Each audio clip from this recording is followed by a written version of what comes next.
Former President Donald Trump's bombshell guilty verdict is shaking up the race for the White House. Trump's campaign has raised tens of millions of dollars in an outpouring of popular support. But some polls show the public mood could be shifting against him. There are many unanswered questions. Could he go to jail? Was this equal justice or political persecution? Will the Republicans seek judicial revenge? And of course, can Trump still win in November? Well, joining me now to debate is the political commentator that Benny Show's Benny Johnson, host of the David Pakman Show, David Pakman, former Trump attorney and Harvard Law Professor Emeritus Alan Dershowitz, and the progressive activist Nomiki Constable. Welcome to all of you. Alan Dershowitz, let me start with you. Thank you so much for the super chat. Didn't do nothing. Reads, hell nah. They don't be doing that. Thank you so much. From a pure legal perspective, how sound was this verdict? From 1 to 10, it was a below 20. It's the worst legal verdict I've seen in 60 years of practicing, writing, litigating cases. It's now days since the verdict. I still don't know what he was convicted of. Was he convicted of intent to cheat on his taxes 2 years later, although he didn't take it as a deduction? Was he convicted of defrauding voters who obviously knew that he was a sexual scoundrel? Was he convicted of seeking to make an illegal campaign contribution, although the contribution didn't have to be listed until after the election? I have never seen a case where even after the verdict came down, we don't know what he was convicted of. No one in history has ever been convicted of failing to disclose hush money payment paid to somebody. Why would anybody pay hush money if they had to disclose it? This is a case where the prosecutor simply decided to get Trump. I'm not a Trump supporter. I voted against him. I'm a liberal Democrat, but I care more about the weaponization and distortion of the criminal justice system than I care about what impact this will have on the election. Two more quick questions for you, Alan. First, do you think he's going to get sent to jail? No, absolutely not. He will get a 2-year jail sentence, I predict, suspended, or conceivably a 2-year or 3-year jail sentence postponed. But he will, on election day, not be imprisoned, although he will get a sentence of imprisonment because the judge wants to send a signal about how serious this non-crime really is. And given what you said about, less than minus 20 on the scale of sound judgment, how likely then is it that he will win on appeal? He will lose on appeal in the appellate division of New York, which are Manhattan judges who have the same problem that jurors have in Manhattan. They don't want to be pointed to, this is the man who allowed Trump to be president. So he will lose in the appellate division. He may well win the New York Court of Appeals, which reversed the Weinstein conviction on grounds similar to those grounds that would be alleged here.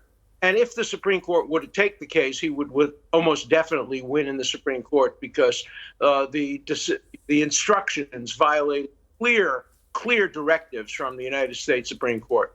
But the question is, if he wins, will he win in time for the election? Remember, they rushed him to trial because, as Jack Smith said, the public has the right to know that he's a convicted felon before the election.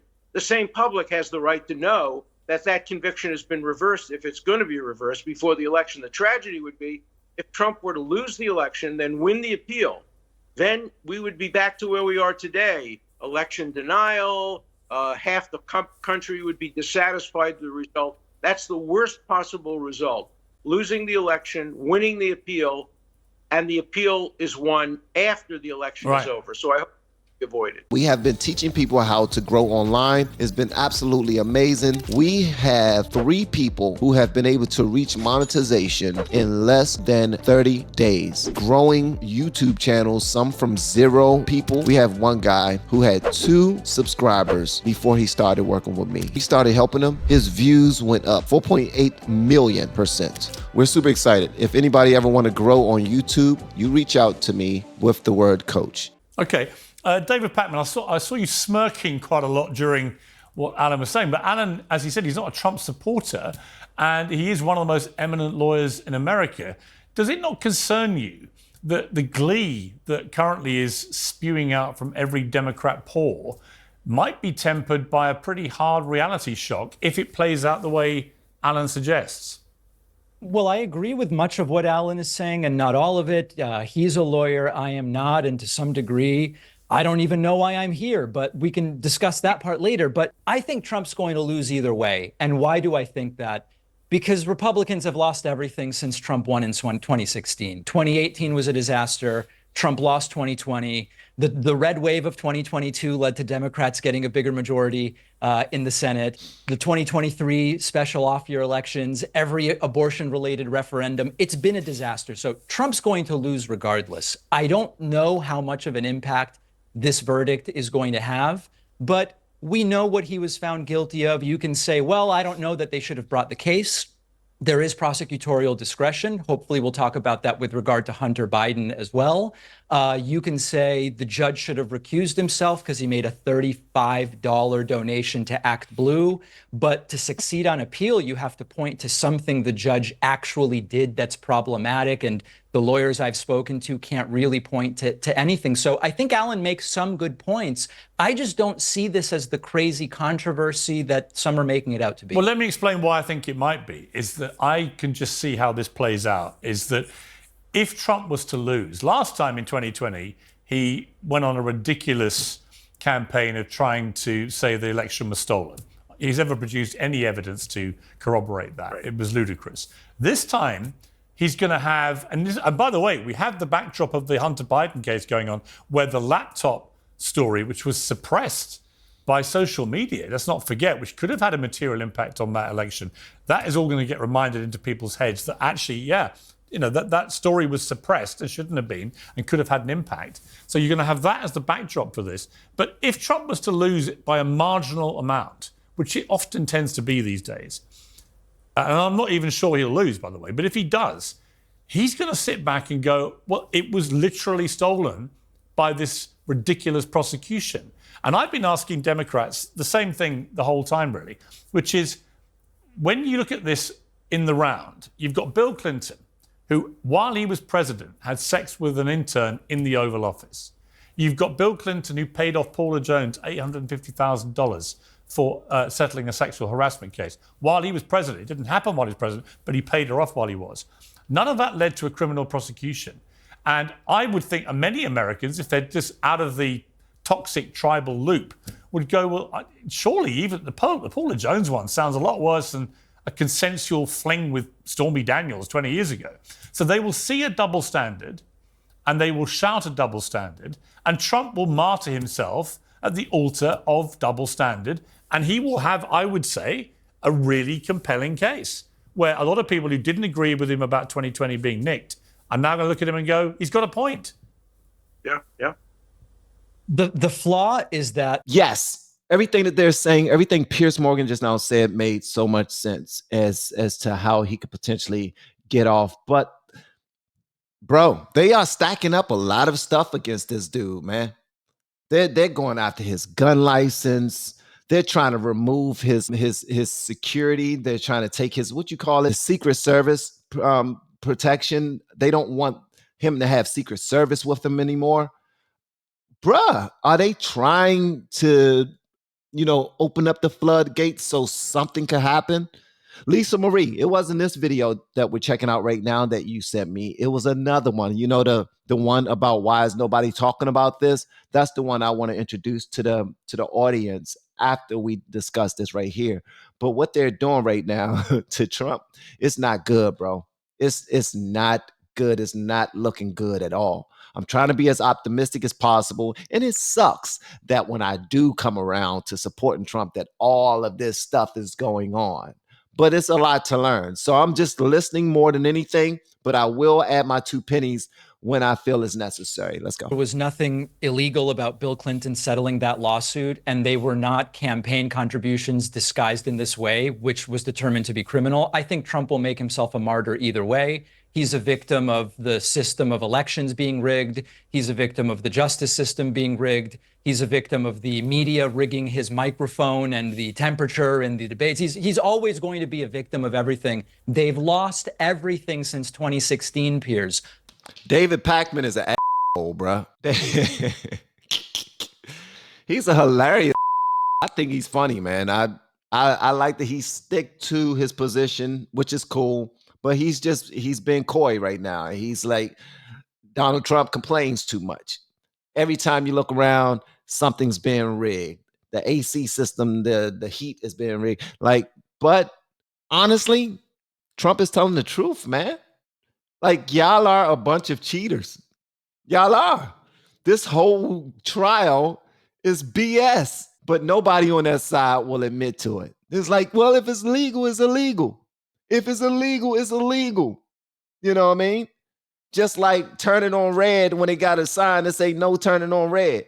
Like driving 11 miles over the speed limit when you should be driving between 5 to 10 miles over the speed limit. That's illegal. I mean, we can play this game all day long, but y'all need to admit the fact that y'all are trying to go after him with everything y'all got because y'all know that he is going to tear your ass up if he become the president. And y'all are fearful that he's going to put people in place to make sure that this never happens to him or any other presidential candidate again. So, yeah, I just wanted to point that out. Didn't do nothing. Says Trump is fighting with all he has, and he's ready to give his life. That should tell everyone something. This right here is, bruh. Bruh. And they was like, oh, he called himself a victim as if he's a real victim. He's not a victim. He's rich. And I'll trade anything to be him. I want to be Trump so bad. That's what it is right there. That's actually what it is. Since they would trade their entire lives to walk in his shoes, they think that he don't have a right to feel what he's going through right now. Like, you can't possibly feel like you are the victim if you're that wealthy and that popular and that charismatic at that age. There's no way with all that power and all that prestige that you feel like a victim. That's what they're trying to say. And it's idiotic because we all have our lot. We all have our cross to bear. And y'all know that. But hey, let's see what happens. Of course he's going to be the victim because he can't just admit, for the last 8 years, I've destroyed this political party. We've lost everything since I became. Let him lose legitimately. Well, that's what I was about to say, actually. I was about to say, in that case, if it's so inevitable he's going to lose, why go down this route of really overinflating a state misdemeanor about a fling 20 years ago and then a bit of paper shuffling? Why do that with all the potential fallout and blowback? You've already seen Trump's raised $200 million since these verdicts came in. And that scares the hell out of them. If he's this bad of a person, if he sucks so much for the right that they continue to lose everything because of him, then let him lose by himself. What's the point of all of these fake court cases and all of this other stuff that they're doing? All of these different charges that they're trying to pile on. What's the point? Let this man run his race and see if he can win toe-to-toe with Joe. And y'all already know that he's going to whoop his old ass. So you're trying to do whatever you can to make sure that he does. I mean, you're trying to position Joe Biden to be able to win. We already know that. Should Joe Biden win? Who knows? Should Trump win? Who knows? But let them run their race and let the people speak. Y'all claim y'all want a democracy, but you won't allow the people to speak. That makes no sense to me. Although this is a constitutional republic, but you keep on saying he's bad for democracy. He's bad for democracy. All right, then y'all be good for democracy. How about that? Y'all lead the charge in being good for democracy. Drop all this extra BS that y'all are putting on him to try to put these guardrails on him and put these chains on shackles on him and boulders on his back to make it harder for him to win. When if y'all really believe in what you claim to believe in, if you think that the left side is the best side, then let the people decide at the voting booth. That's exactly what we're going to do. That's usually what happens. We get out, we put our message out there, and we play our cards. We see who has the most powerful message. So now, even if Joe Biden wins, it's a fake election. It's all fake because y'all are doing everything in your power to take out his opponent. Y'all are. He can't win off of his own merit. That's the only issue that people have with DEI, actually, because they want people to be able to achieve success through their own merit. That's it. So every part of how y'all do business is janky. It's messed up.